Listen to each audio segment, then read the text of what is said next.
नमस्कार। स्वागत है आप सभी का आपके अपने चैनल दिव्य दृष्टि में। आइए अब मैं आप सभी को माघ महात्म्य के 25वें अध्याय का श्रवण कराती हूँ। देवद्युति ने उपासना करते समय जब पिशाच के करुण क्रंदन को सुना तो वे वहां बैठे न रह सके। वे आश्रम से बाहर आए और उस पिशाच के सम्मुख पहुंचे। भयानक आकार और क्रूर आकृति वाला वह पिशाच जोर जोर से रो रहा था। भूख के कारण उसके गाल अंदर धंस गए थे, शरीर पर लंबे काले बाल थे और प्यास से उसकी जीभ बाहर निकली हुई थी। उसकी दयनीय दशा को देखकर मुनि देवद्युति समझ गए कि वो अत्यंत दुर्बल और कष्ट में है। दयालु मुनि ने उससे पूछा, हे पिशाच, तुम कौन हो और किस दुख के कारण इस प्रकार रो रहे हो? स्पष्ट बताओ कि मैं तुम्हारी क्या सहायता कर सकता हूँ। मेरे आश्रम में प्रभु के प्रताप से कोई भी प्राणी कष्ट नहीं पाता और सभी को वैकुंठ के समान सुख प्राप्त होता है। मुनि के वचन सुनकर पिशाच ने रोना बंद कर दिया और विनम्रता से कहा, हे मुने, आपकी मधुर वाणी और प्रेमपूर्ण शब्दों ने मेरी आत्मा को शांति प्रदान की है। अवश्य ही कोई पुण्य उदय हुआ है जिससे आपके दर्शन प्राप्त हुए हैं। पुण्य के बिना महात्माओं का संग प्राप्त नहीं होता। ऐसा कहकर पिशाच ने अपना संपूर्ण वृत्तांत सुनाया और बोला, हे मुने, जिनका नाम मात्र लेने से प्राणी को बैकुंठ की प्राप्ति होती है, उन भगवान विष्णु का मैंने मूर्खतावश अनादर किया था और उसी का दंड भोग रहा हूँ। समस्त चराचर के स्वामी से द्रोह करके मैंने घोर कष्ट सहे हैं, भयानक नरक यातनाएं झेली हैं और अब पिशाच योनि में पीड़ा भोग रहा हूँ। यदि मुझे इस योनि से मुक्ति मिले तो मैं निश्चित रूप से यही भगवान विष्णु की आराधना करूंगा। कृपा करके आप ही मुझे इस दुखद स्थिति से मुक्ति दिला सकते हैं।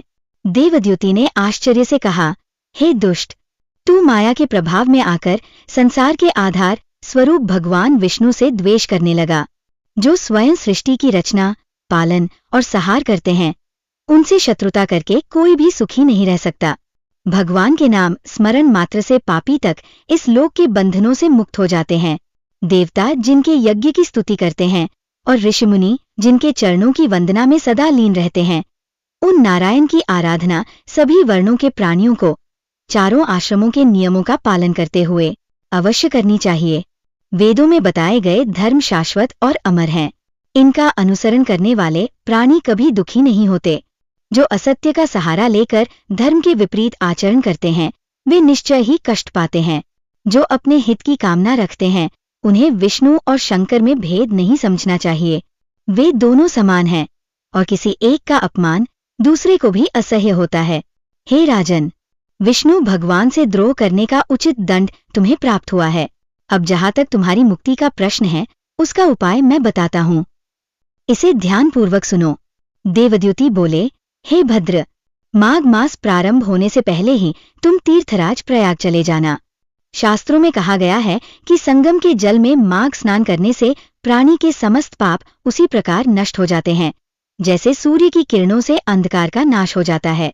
वहां स्नान करने से पूर्व जन्मों के पाप भी समाप्त हो जाते हैं। माघ स्नान का फल अद्वितीय है और तीर्थराज प्रयाग के संगम में स्नान करने का महत्व तो शब्दों में व्यक्त करना भी कठिन है। संक्षेप में इतना समझ लो कि ऐसा कोई पाप नहीं है जो इस स्नान से नष्ट न हो सके। ऐसा कोई यज्ञ नहीं जिसका फल इससे श्रेष्ठ हो। ऐसा कोई तप नहीं जो इसकी तुलना में टिक सके और ऐसा कोई दान नहीं जो इससे बड़ा फल दे सके। यह तो पृथ्वी पर मोक्ष का द्वार है। माघ मास में त्रिवेणी संगम में स्नान महान फलदायक है। वहां स्नान करने से अवश्य ही तुम्हारी ये योनि नष्ट होगी।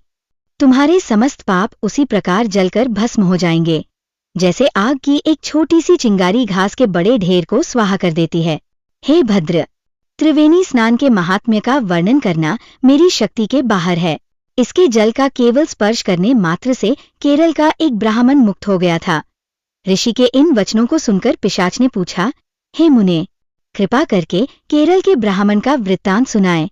प्राचीन काल में केरल देश में एक ब्राह्मण रहता था जो अत्यंत पापाचारी और अधार्मिक था।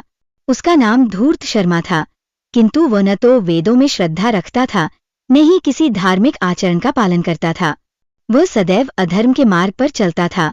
चोरी, छलकपट, नशा, मांसाहार और अन्य पाप कर्मों में लिप्त था।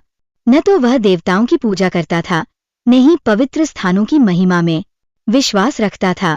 धूर्त शर्मा ने अपने जीवन में कोई शुभ कार्य नहीं किया। वह सदैव धर्म का अपमान करता और पुण्य आत्माओं का उपहास उड़ाता था। संत महात्माओं से घृणा करता और अपने स्वार्थ के लिए किसी भी प्रकार के अनैतिक कार्य करने में संकोच नहीं करता था। समय बीतता गया और एक दिन अकस्मात उसकी मृत्यु हो गई। मृत्यु के बाद यमराज के दूत उसे पकड़कर यमलोक ले गए, जहां उसके जीवन के समस्त पापों का लेखा जोखा किया गया। उसके पुण्य कर्मों का कोई अंश नहीं था, केवल पाप कर्म ही थे। यमराज के आदेश से उसे भयंकर नरक यातनाएं भोगनी पड़ी। वहां उसे विभिन्न प्रकार के कष्ट सहने पड़े।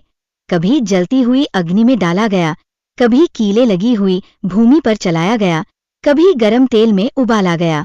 इन पीड़ाओं को सहने के बाद उसे पिशाच योनि में जन्म लेने का दंड दिया गया। पिशाच योनि में जन्म लेने के बाद वह अत्यंत दुखी रहने लगा। ये योनि अत्यंत भयानक थी। उसका शरीर कुरूप और विकृत हो गया। उसकी भूख कभी शांत नहीं होती थी और उसकी प्यास कभी बुझती नहीं थी।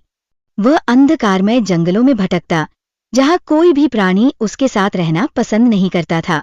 इस प्रकार अनेक वर्षों तक वो दुख भोगता रहा। इसी अवस्था में एक दिन वो भूख प्यास से व्याकुल होकर भटकता हुआ तीर्थराज प्रयाग पहुंच गया। संयोगवश उस समय वहां माघ मास चल रहा था और हजारों श्रद्धालु गंगा, यमुना और सरस्वती के संगम में स्नान कर रहे थे। वह अत्यंत दुर्बल हो चुका था और जल के लिए तड़प रहा था। इसी तड़प में वह त्रिवेणी संगम के जल में गिर पड़ा। जैसे ही उसके शरीर ने पवित्र जल को स्पर्श किया, वैसे ही उसके समस्त पाप भस्म हो गए। उस पवित्र जल के स्पर्श मात्र से ही वह पूर्व जन्मों के समस्त पापों से मुक्त हो गया। देखते ही देखते उसका विकृत शरीर दिव्य रूप में परिवर्तित हो गया। वह पिशाच योनि से मुक्त होकर एक तेजस्वी पुरुष के रूप में परिवर्तित हो गया। तभी आकाश से पुष्प वर्षा होने लगी और देवताओं ने उसकी मुक्त आत्मा का स्वागत किया। दिव्य विमान से भगवान विष्णु के पार्षद आए और उसे अपने साथ लेकर वैकुंठ चले गए। यह कथा ये दर्शाती है कि माघ मास में प्रयाग के संगम में स्नान करने से अत्यंत पापी भी मुक्त हो सकता है। माघ स्नान का पुण्य इतना महान है कि इसके प्रभाव से पिशाच जैसी अधम योनि भी समाप्त हो जाती है और जीव मोक्ष प्राप्त कर सकता है। जो व्यक्ति पापों से मुक्त होना चाहता है, उसे अवश्य माघ मास में प्रयागराज के संगम में स्नान करना चाहिए। यदि ये जानकारी उपयोगी लगी हो तो इसे लाइक और शेयर करें। साथ ही चैनल को सब्सक्राइब करना न भूलें। कमेंट बॉक्स में हर हर महादेव लिखकर अपनी राय जरूर दें।